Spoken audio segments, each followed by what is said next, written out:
Looks like that. Now watch what happens. Go ahead, Ruben. I'm a fox. Just like that.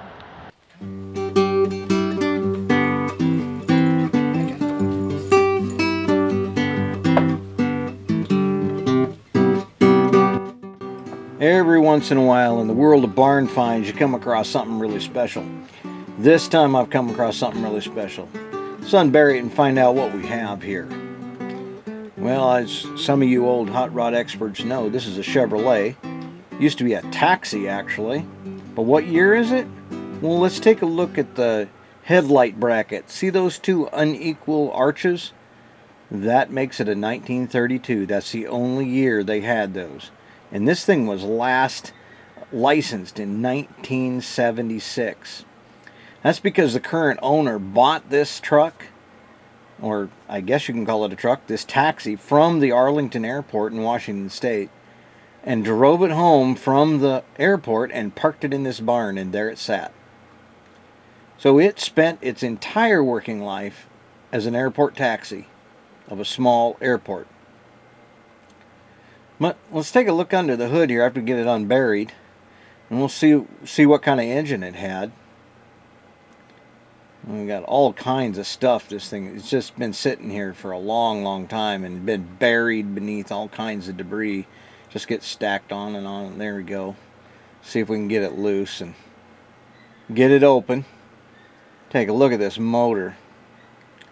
There you go. The original stove bolt. That's a pretty slick motor.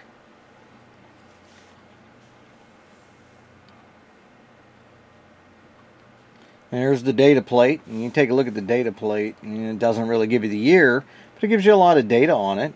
It lets you know what the serial number is and the data manufacturer, all that kind of, well, not the data manufacturer, but the color codes, etc. Got to shed a little light on it here with the light. Let's take a look at a little bit more of the engine compartment with some light. Got a 1-barrel carburetor, a vacuum advance distributor, which is kind of forward thinking for 1932. You can see the road draft tube down at the bottom of your screen there.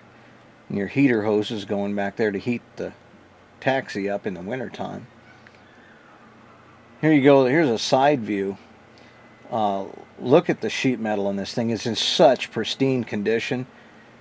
I mean, it's got a few dings and dents here and there in it, but it's got the spare tire. I mean, look at these true spoke wheels. These are the real deal. Now, you look inside here. We'll get a good look inside the car and see what we've got. Look at that. Body by Fisher. That's pretty slick. No speedometer. But there's a few gauges. I guess you just got to know what you're doing. But down here on the floor, they've obviously replaced the floorboards. This is kind of tragic here. They've used plywood. Now, I know plywood, it was invented by the Egyptians some years ago, about 3,500 years ago. And then it was reinvented by Emmanuel Nobel, Alfred Nobel's dad.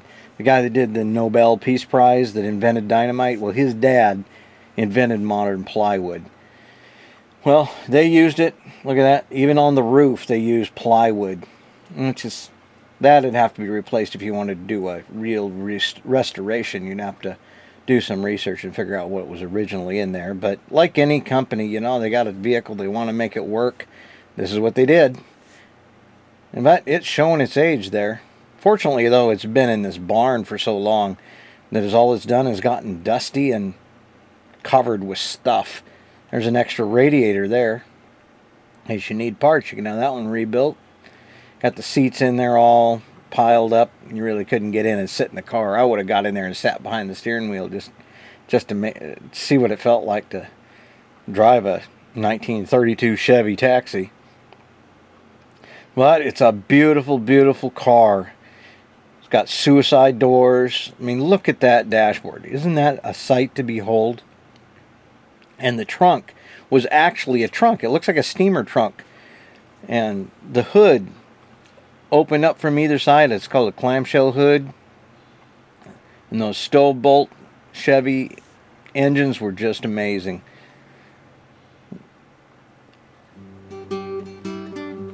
Look at the windshield. The glass is even good in this thing. It has a windshield wiper and everything. There's a little light here. I'm not sure what that is, so if you can tell me, let me know.